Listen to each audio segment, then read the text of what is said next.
Iowa 411, the place where the 411 focuses on Iowa. Coming up, I have with me Amara Sama from Palms DSM, who's going to speak to us a little bit today about their restaurant. Thank you. Thank you for having me. Thank you. Okay. Amara, thanks for joining us today. Want to talk a little bit about the restaurant that you have, which is quite a very, very interesting one. And I think the story itself is also one that is very interesting and one that I think needs to be told. So let's talk a little bit about Palms DSM. And, you know, I've eaten there, so I'm a little biased from the perspective of the food itself. But what we are here today to talk about is where it all originates from, and you know, the business from, you know, where things started to where things are today. So, you know, to kick things off a little bit, let's talk a little bit about the origin of Palms and start even at its birthplace. Like maybe that wasn't even the name. Kind of go to the very, very beginning. First of all, I want to say thank you for having me on this podcast, man. It means a lot. I know seeing you coming in there all the time, man, talking to you and kind of telling the story. Thank you. Appreciate that. Now, Palms been around. It's a fusion between Caribbean and West African. My upbringing it's a reflection of my experience, you know, growing up in Iowa, being a Liberian immigrant and stuff like that, my dad and my family, and then growing up with a Jamaican uncle. So I kind of fused some of those and also the upbringing in Iowa.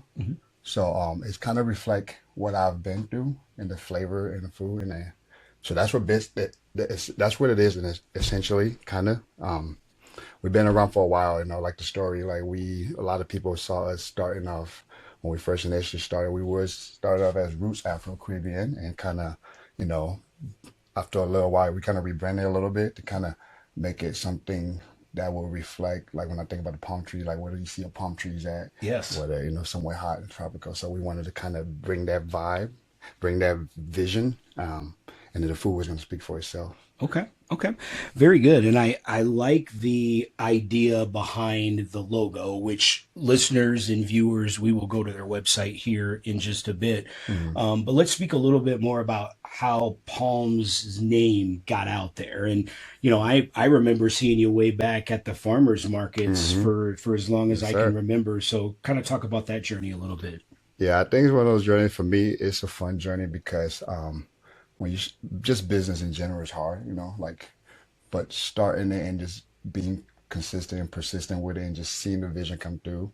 So we started off you know, when I wanted to bring this cuisine out here, I wanted to test it out to see, okay, is this going to be something that's going to be successful? How we're going to go? And also, if I know essentially a business background, I want to kind of, you know, learn to fail a little bit, you know what I mean? So we started off small at the farmers market, and the first year went really well, man. It continued to go well, and then we continued to do farmers market, and then COVID. We started 2018, so we did it for 2 years, and then we kept on selling out and getting better. We just started with like the wings and the jollof rice, you know, something. I mean, people would recognize and something that would take from both culture, and it went well, right? You know, so we continue to push it and continue to push it, continue to get better, continue to reach more audience. Sure. Started utilizing catering as more words of mouth started getting out. You know, today's day and age, social media is king, you know. So we make sure we hit heavy on the Instagram and the Facebook. So from farmers market, boom, COVID happened. So every business, restaurant industry, kind of a lot of things was shutting down, and us starting off. So I think it was a blessing in disguise because we learned a lot out of COVID. You know what I mean? Like I think a lot of business shut down, and now the trend of you kind of see how the restaurant industry is going. So we took so much from that. We started doing a takeout model, right? Okay. With our shared kitchen space. So we utilized the Mickle Center, which is a commercial kitchen space. That's like 3,000 square feet, state of the art. So I think we started from there. We had a state license, all that stuff. One of the kitchen manager, Mary Kapler, she was a really good advocate and really good mentor. She's like, hey, start this pop-up thing, and I'll actually give you an idea if you can see your business and see if it's worth it. So it went well, you know what I mean? Like we had lines wrap around, and I think it was to the point where like the volume was too much to keep the quality. So I kind of wanted to like, hey, slow the brakes down. Let's not overdo ourselves, because we want to make sure we still putting out, because the food is different, you know, especially in Iowa.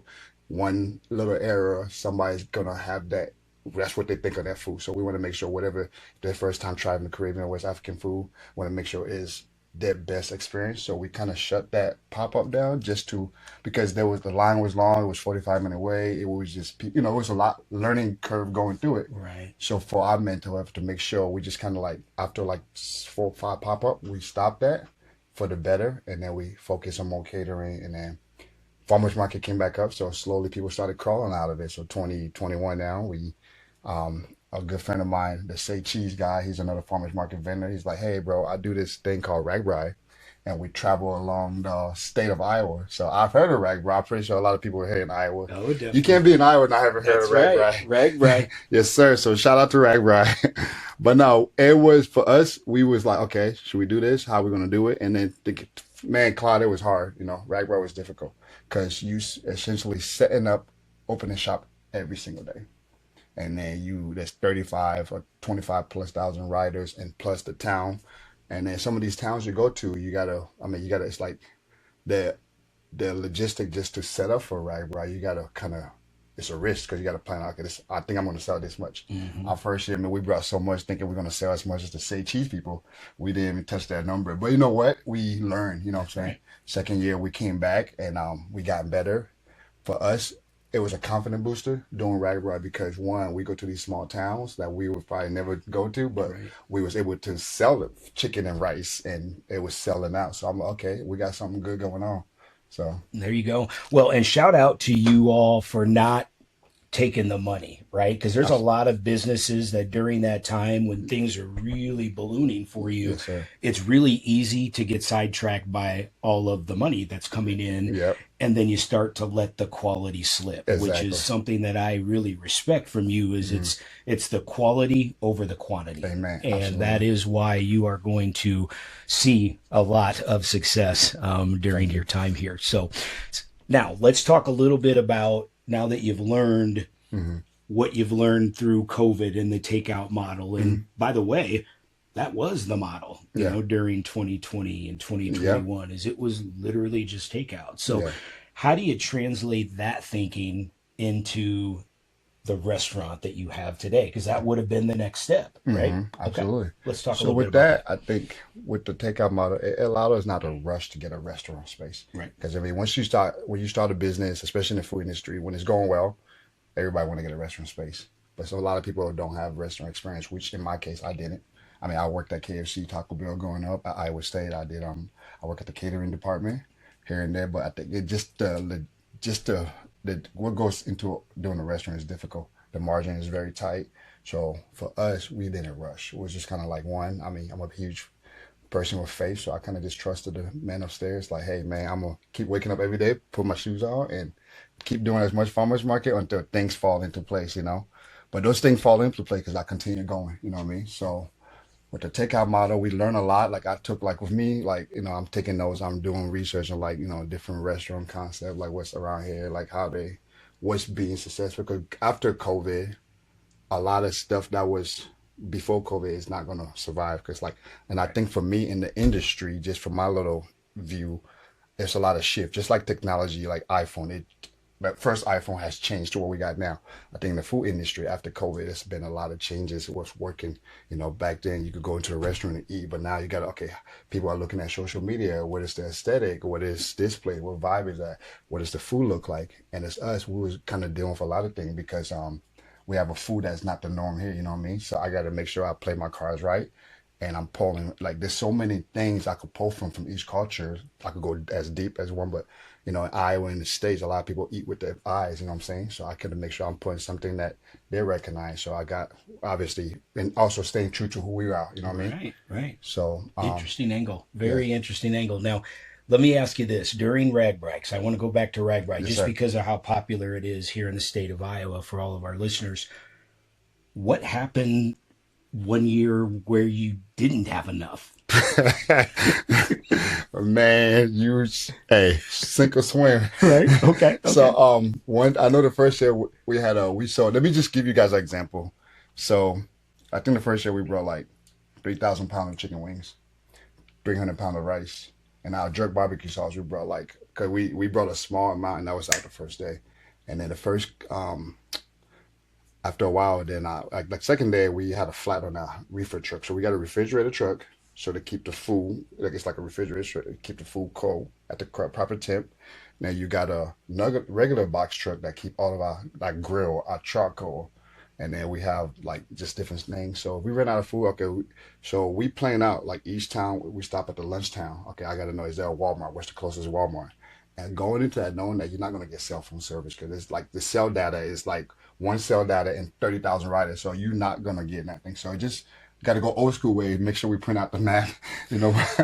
And some of the guys that's young, they've never seen a map quiz or anything like that. So I'm like, you know, we just had it was a lot of planning. Yep. And then planning for those moments, so that way when it happened, we did run into a lot of moments, we ran out of food, but we never ran out of wing because that was our main thing. So we always either had a little bit left over or we're just pushing it.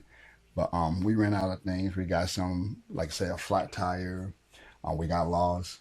But the thing is, reality, we get up at 4 a.m. We have to set up before the lunchtime. So we have to just be ready, open up a restaurant every single day for 7 days. And then you add in the element of the heat and the temperature, you know. Oh So yeah. it was a beast, but it was, for me, I loved it. I think I'm glad I went through that process. Then there's like a traditional, like, hey, I'm gonna open up a spot. I think I learned from that, and it made me so confident. Like, hey, I think I could do this thing because I learned how to mess with my numbers and know what the numbers look like, planning for a thing. Sure.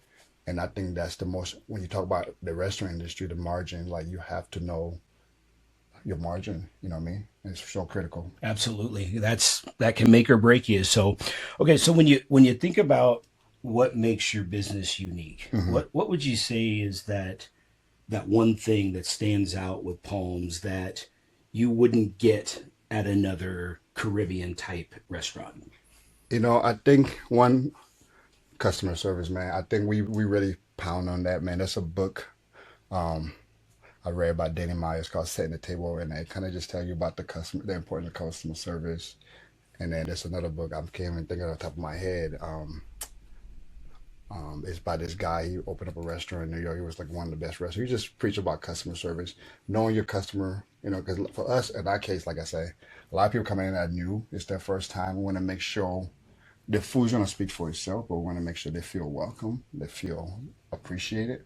You know, especially in this era where like you know the economy, the money is tight. So when people's coming to dine with us, it's a privilege for you know we should be grateful for that. You know what I mean? And we Absolutely. are very grateful because that's what's making us successful. It's like I hound on that, man. I make sure I like the view of the space has a panoramic view. You can see everything. So I make sure I'm looking at each table. If I get a chance to, I can go out there. Hey, Sure. thank you for coming. I'm always going to thank people because you know you got for y'all to come and support us, man. It means a lot. So I'm always going to be grateful for that. And I think we train our staff to just be that.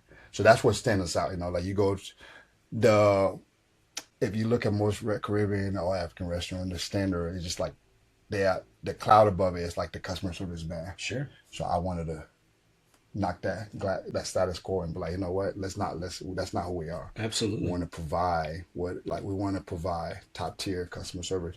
Are we going to try to exceed that every time? Sure. Are we going to mess up sometime? Yeah, because we're human being, right? But at least the goal is to do that. You know what I Sure. mean? Sure. And it means a lot when the owner greets you at the door, Hmm. stops at your table and asks how the food is. Hmm. And I mean, you do that. I've seen you live that, and I've seen you demonstrate that. And now you talked about the service. Now you started off as a two-person shop. Yeah. You are up to how many employees now? Yeah, well, we started with like four at the farmers market because you have the grill person, and then when we got to the shop, like I mean that's something I had to learn too. Like, okay, I need this person in the back, and I need this person. We sitting at like 23 staff now. You know, Outstanding. there's five of them that's full time, a few of them is part time. But to me, it's just you know, I think one of my mentors, he was like, you know, like that's job creation. So when I was going through all my stressful moment, like the first couple of weeks, like man, I was overwhelmed. But then I realized the people that I have working for us and helping push Palm to where we are, like it's a big responsibility. I because some of them, this is their job, this is their life, this is so. I make sure that we are doing everything right to make sure they have a place for of employment. You know. I love it. I love it. Let's talk about shout outs to vendors. Are there Hmm. vendors you use today? Oh yeah. Like, are there vendors that help provide Palms the success that they've achieved today? Absolutely, man. You know, like doing like the RAGBRAI and farmers market, you create a lot of relationship with people. Me, I mean, everybody have a love language. Man, I like just connecting with people. I'm a people person. That's my MO. So throughout my time, I made a lot of relationship with people, and I used to joke around and say, if I ever get a restaurant, I'm gonna have you do this. So one guy, if you look at our menu, we also put that on there too. 'Cause I think, I mean, they have their own following, but at the same time, I think it's also good to give shout out where needed. Like Nadia's Bakery, she does our brioche bun. She has one of the best bakery over there on Grand, and she's a wonderful human being outside of what she does. So I'm always grateful. She's like a mama bear to me. She always giving me good advice. So she make our brioche bun. That's what's up. Um, Ray Family Farm, they provide our grains, our microgreens. They provide for a lot of restaurants. The funny story about them is like when they first started, it was husband and a wife, and they used to come for our pop-ups, right? 2020 pop-ups. They were one of our first customers that was consistent. And I remember they had a dog, but they started doing like microgreens. So a lot of restaurant with the visual, we added microgreens just to make it present the plate a little better. So a lot of restaurants and from Oak Park to Big Grove utilize that, right? So they provide everything for them. But to see when they started, like the same way we started, and then they got a whole farm out like somewhere by Norwalk, and they provide microgreen for everybody is amazing. So Outstanding. and then Magoo's Pizza, Okay. they make a pizza crust. And then also Miss Molly, one of my guy Kurt, we kind of know each other for a while. So patties is difficult to make with the kitchen space we got. So me and him kind of working on just doing the patties. But even with that, the volume of it is so, patties, we're trying to make sure patties are very popular. So the volume is crazy. So having him handle that, it just makes it a lot easier for me. And also having that relationship with people, that's what makes connection. Like in the community, if you guys work with other vendors, it makes just a business, just everybody, everybody get better off, you know what I mean? Sure, sure. Okay, now the listeners, you've got to try one of these patties, but I Yeah, need you to explain because our listeners and viewers, yeah. when they hear the term patty, there's probably a lot of different things that are going through their head. Yes, So yes. let's talk specifically about the different patties that you guys have, Hmm. number one, and then what exactly is it? Yeah. So in short, it's an empanada. So every culture have their version of empanada. So a Jamaican beef patty is like a flour pastry, and the inside is a beef filling. So we got beef, we have chicken, and we have rice. We have vegan, which is like chickpea, but the most popular one is beef, and that's a Jamaican street food. I mean, staple street food. Like you can't go to Jamaica without trying it. So it's like a handheld. It's fulfilling, and it's really good. Like I mean, the flavor that's in it, that's packed, the combination. It's Jamaican version of an empanada. Everybody has an empanada, and that's their version, and I think it's amazing. Yeah, and I would agree with that. And I've tried both the beef and the chicken, and I would say definitely the beef is better, but the chicken is right there Uh, as well. I'll be yes. very honest with you. It's right there. So, okay, so let's talk about growing up. Yeah. What made you decide a restaurant was going to be the path you were going to take?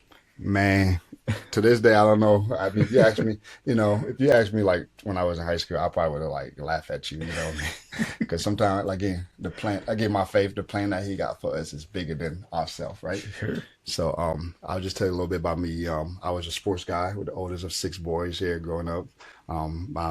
We always involved in sports. Track and football was my main thing. So I went to East High School. I did decent. We had a 4x1 record for a while till Coach Herring and them, Yes, so, sir. Yes, sir. Dowling over Shout there. out, Shout out Dowling and Jay. shout out to Coach Herring. Yeah, but track was my main thing. That allowed me to step foot on college campus, and it allowed me to go with five sports. I don't know what I would be doing. So it allowed me to get to college. I did that, and I went to Iowa State. I got a degree in child and family services. But throughout the whole thing, just the home I grew up in, like cooking was just our day of life. Like I didn't come home from practice and there was food ordered. Like we didn't order pizza or go out to eat. Like, oh, my stepmom or somebody's cooking. So that was just who we are. That was just so it was just a normal thing for us. You know what I mean? So I always knew how to cook, like from a young age. Like I was like, hey, I don't make stuff. So it became part of me when I was at school, like at Iowa State. We would have like potluck and team dinner. I was just gonna ask that. Yeah. Just gonna So ask that. It was one time I made some barbecue chicken or something, right? I didn't do the jerk. Yeah, I mean, we didn't have all the spices in aim. So I just did some barbecue chicken and all my teammate Ian Warner, shout out to Ian. He was like, bro, this is a good chicken, dog.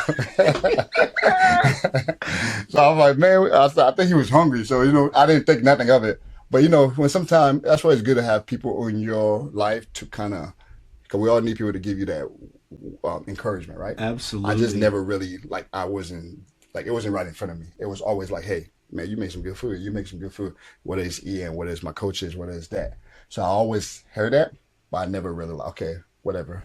So graduated, got a job with CFIs as a child advocate. So I work with for children in domestic violence. I did that for a little bit and moved my way up to CFI. I was a juvenile tracker, so I did juvenile tracking. Okay. After me and my wife got married, about to have a kid, I wanted to, at the time I was trying to figure out my purpose in my life, right? So I decided to do firefighting. Okay. Okay. I did that for a little bit. It wasn't my cup of tea. So I ended up working with the multi-purpose school. And I think for me, I go back to like I said earlier, I'm a people person. I love to fill people bucket. I love to help people. So, I got a job with the multi-purpose school as a success case manager. And I did that for a long time. And I love that job, but that job also allowed me to kind of water this other vision that people has been telling me about. So it allowed me to kind of really push that vision in front of me. And I'm like, okay, once I started catering for like the school, and I realized, okay, you know what? I'm gonna do the farmers market because I always see. I've been to the Des Moines farmers market, and I see that it's a great place for a lot of immigrant business or just small business in general to kind of test out your food and see, hey, is this thing worth it? Is it not? You know what I mean? So I was able to do that, and by the grace of God, man, just it just start from rip and just went good. I think it's testament to just like my doing track, man. We learn to do the same thing over and over, and then Repetition. you have to repetition. Yes, That's it. exactly. No matter whether you get first or last, you gotta train for a long time to just execute a 10-second race. So I always have that mindset in me. So when I do something, I want to make sure not necessarily, hey, I'm gonna do it. I'm gonna do it to the best of my ability, right? So whatever I put my hands on, I want to make sure I'm looking it through detail, attention to detail. So with the business side of it, I think I pick up the business side quickly because with every business you got attention to detail, make sure everything look right. So Good. we started that. Good. Those things are going to serve you well, that's for sure. And let's transition to challenges and wins, Hmm. right? So there are a lot of successful businesses, and there are some that just didn't make it, Right. right? What would you say your biggest challenge was, and one that made you maybe contemplate quitting, but you Hmm. weren't going to let that overtake you? I think once we got some momentum, I was confident just trying to find a space. Like the city doesn't have much space, and then the space, the visual. I look at three places, two of them fell through, and then at the same time, financially we was not in position. So I love another again financial burden. So we just again keep coming every year and just figure out okay we don't have the financial out there right now. We'll probably be ready next year. And then this space not available, and just keep on looking. You look on these commercial real estate website, like, Hmm. hey, this is available. But next thing you know, people that have the fast cash go get it right away. And again, that was from the burden, just location, man. Because I didn't want to. I think just doing my research and like in business, like, especially black and brown business, like some of the spaces we go into it. Because Des Moines, like for me in Des Moines, it's just like you go in some places. Yes, good food would make people come, but it become an inconvenience for people. Then it's like that's when you start losing like foot traffic. I want to be somewhere in the good foot traffic. Farmers market, we had good foot traffic. I just had to Right. present good food, so I didn't want to be somewhere that was out of the way.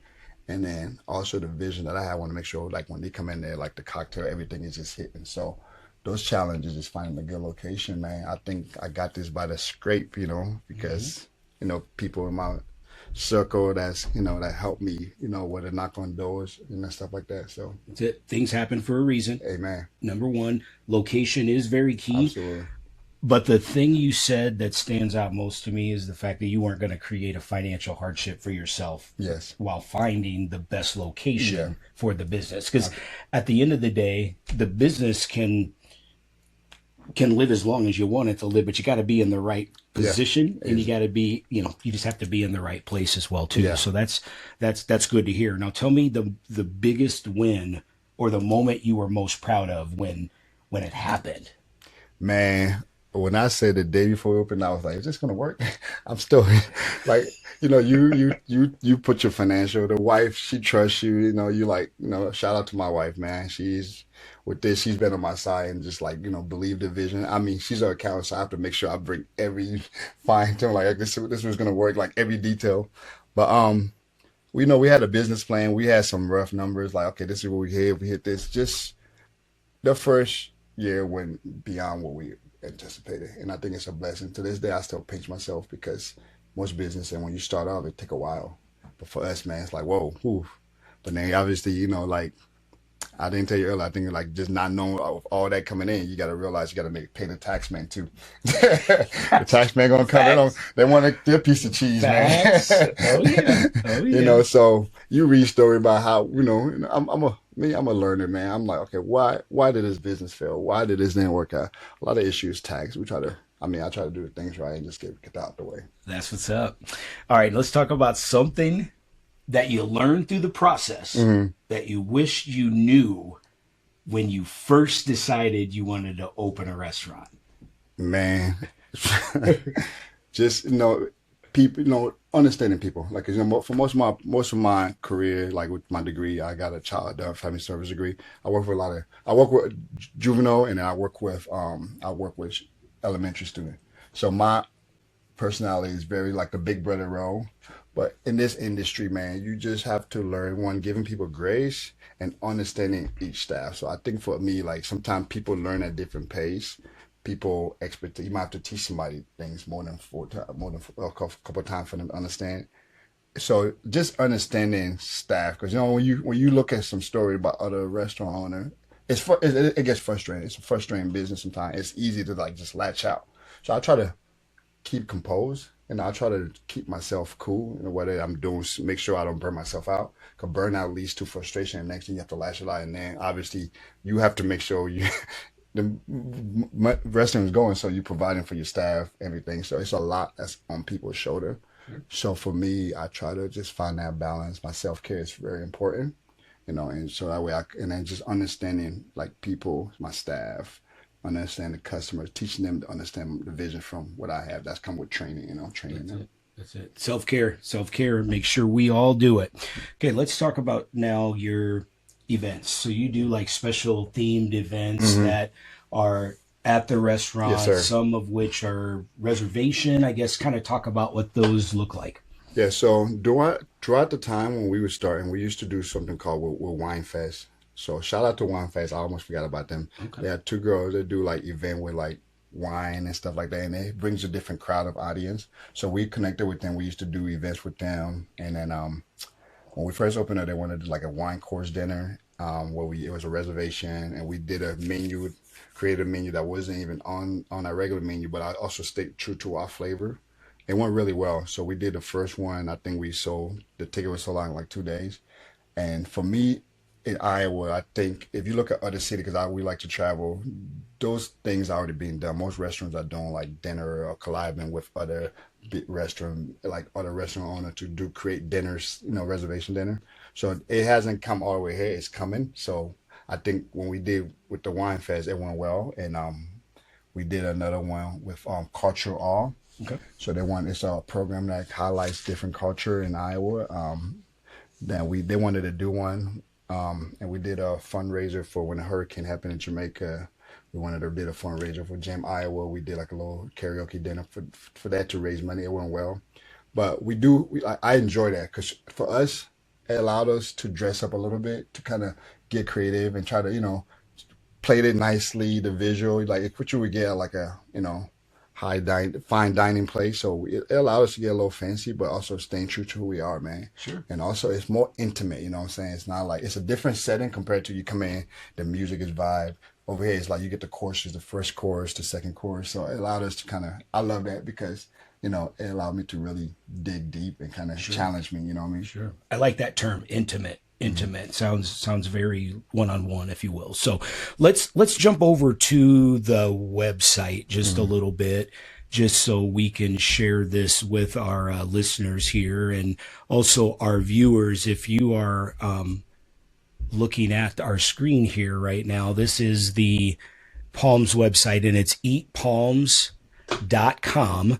And then if you go to the main screen, you'll see the menu, all of the different things there. The one that really stands out to me that you don't get in Iowa, that when I go down south, is oxtail, right? Oh yeah, I mean, when I go see my man YV down in the ATL, he always takes me to, I can't even remember the name of it, and YV, you're gonna smack me when I can't believe you don't remember this, but we go every time I go there, and it never disappoints. And not only is the oxtail good, the wings are good as well too. So for those who aren't oxtail eaters, very, very good. All types of different entrees there. You got wings. You have all of the different sides. What would you say your favorite items are on the menu? Man, your top three. I knew you was going to ask me that. Top three. Top three. Okay, there you go.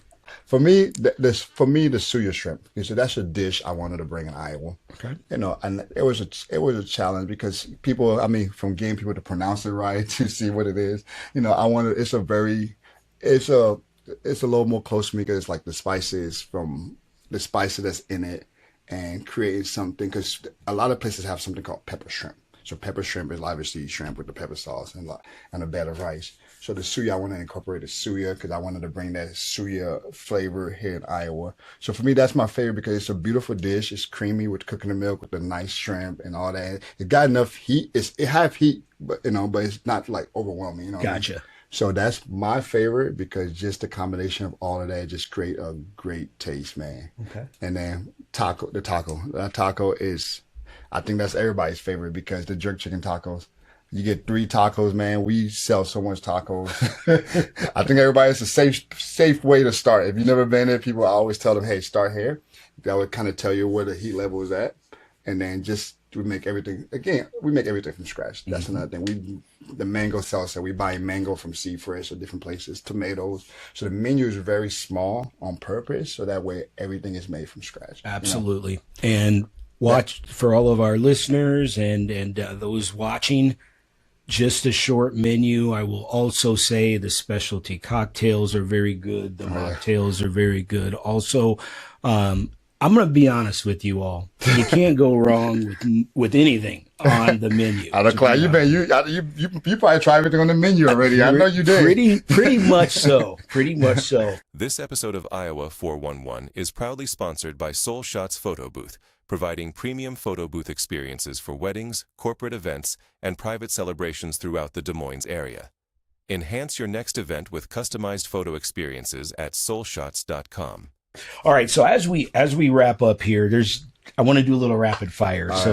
I want to just get in your mind a little bit about just some rapid fire thoughts, and then maybe some shout outs. So let's first do a local shout out. Someone you do a lot of business with, someone you got a lot of respect for, maybe even someone I should go ask if they want to come on the podcast. Who would be your favorite local business to shout out? I got 2 people. Actually, my mentor, man, he was my mentor, Jake Christensen. I think just doing the whole, he's a developer, just doing the whole, like signing the lease. There's so much that go into it that my knowledge is not there. So I think he was able to kind of like, I won't say hold my hand, but walk me through, help me understand it more. So I'm not just signing on paper. So it's not his property, but just any question, connect me with a lawyer that, he's like a lawyer friend that we was able to, the fee was affordable for us. And also just any question that I had, this dude was able to answer. Because so much, when you have 40 pages of paper for a lease, man, especially if it's your first time. So shout out to Jake. I think I always tell him that I'm grateful for him being in my my corner. And he believed in me, even though I was nervous, but he believed in him and his wife, Susan. They believed in me and Dion. Chef Jacob, it's another, he owned Crafted Food. He's a chef in the area that's always, he has a lot of knowledge, but he also believed in me too, man. Yeah. There's a lot of people I'm probably missing. So if I do miss you, I'm so sorry because I have a lot of people that have been in my circle, in my corner that's want the best for me. So shout out to everybody. Great. That's outstanding. Favorite local spot. So like when you go somewhere to hang out, have a beer, have a drink somewhere, what's your favorite local spot? Man, you got to go to the Contrary. The Contrary is a nice, chill. Shout out to Be Well. Be Well. Shout out, Be Well. Yes, sir. And then Um, there's the Walnut. It's another local spot. I That like is a it. nice little It's a spot. little, it's a Small. Cyclone Iowa State over there. It's an Iowa State place. I Sure. mean, they got good menu, sports bars, good. Okay. Um, Okay. Nadia, obviously, shout out to Nadia. The pastry man. I go there when I get my bread. I'm spending like $40 leaving because I want this, I want that. So, and she's just a sweet lady, man. She's an awesome lady. Okay. Where is that located at? South of Grand, over there by Central Campus. Central Campus. Okay. Yes, sir. Okay. So Nadia's got to Yeah. remember that. A fun or surprising fact about you that someone that a layman person just wouldn't know, but they'd be like, "Oh my gosh." I mean, I enjoy riding bikes, Okay. and I mean, RAGBRAI, obviously, but no, I ride bikes, man. I'm doing like 60 miles. I do something called the Century Ride. I try to ride 100 miles in a day, once a year. Okay. That's my sports side of thing. I like to challenge myself physically, so I try to train for that. And me, I love comedy. I like to laugh, man. I think life, you gotta laugh sometimes, even in the most stressful situations. So people might see me running and busting, but meantime, I try to crack a joke here and there. Okay. Okay. What is the most underrated spot in Des Moines? Underrated, like a spot you go to that not a lot of people come to, but underrated. I mean, underrated, I think, obviously. I'll keep repeating Nadia and the Walnut. Okay. There you go. Yep, those spot. At the farmers market, I think say cheese. They got a good spot. Okay. So, Say cheese. Okay. and then I mean, yeah, those two for now. Okay. What is the best business advice you received Man, I throughout guess. your journey? Is there one that stands out more than any other? Like that book I read, I just talking about just the people could determine your like how you take care of people is gonna reflect like your business. You know, Danny Meyer really pound on that about just make sure you understand people, understand your customer, understand your setup, because it's like you're inviting somebody to your house. You know, you want them to have the best experience when they come visit you. So we take that. I took some of those advice, and when I created the space, with the help of our interior designer, we wanted to create something very that stay true to our brand, Sure. but also create a welcoming space for everybody. Absolutely. All right. So before we sign off here, I want to go back one more time. And this time I'm going to share the Instagram page. And on your Instagram page here, just wanted to point that out. It's going to be at Palms_DSM. Okay. You'll see the logo there, all of the different pictures. You will all see those hours as well too. Tuesday through Saturday, 11 to 9. Sunday is 11 to 7. All types of different pictures and different things out there as well too. Be sure you know the address as well too. 1905 Ingersoll Avenue. You cannot miss it. Again, serving a unique blend of dishes influenced by the Caribbean and West African flavors. As we wrap up for today with Amara Sama here from Palms DSM, just wanted to say to you, is there anything that you would like to share with the listeners before we actually end today's session today? So anything additional you want any of our listeners or viewers to know about Palms DSM that either I didn't ask or that you did not mention during our conversation? I mean, I just want to say, I mean, I think I'm always going to be thankful, like, because people have really want us to win, so they've been supporting. I heard people sharing, telling about their friend, like you and your crew come in there all the time. That means a lot, man, because the industry is tough. You know what I mean? Sure. So every customer, every referral that y'all send, I'm grateful for it, and just keep supporting local business, man. You know, I think we need it more. Like, there's a lot of local businesses, independent restaurant, independent businesses, and we need to support much as we can. We have our 1 year anniversary coming up June 14th, so we planning like a week party, man. We right now in the works, so hopefully stay tuned on social media and stuff like that. We'll make announcements and stuff like that on there. Okay. You heard it here first. June 14th, 1 year anniversary for Palms DSM. I'm Claude Wilkins, my man. I appreciate you. Amara, I Thank you. appreciate you coming on. No problem. Congratulations on your success thus far, and obviously much more coming your way. Amen. And you certainly know I'm going to be there as I well. appreciate So your support. to our listeners, thank you for tuning in to Iowa 411 today. Again, the place where you get the 411 on all things Iowa.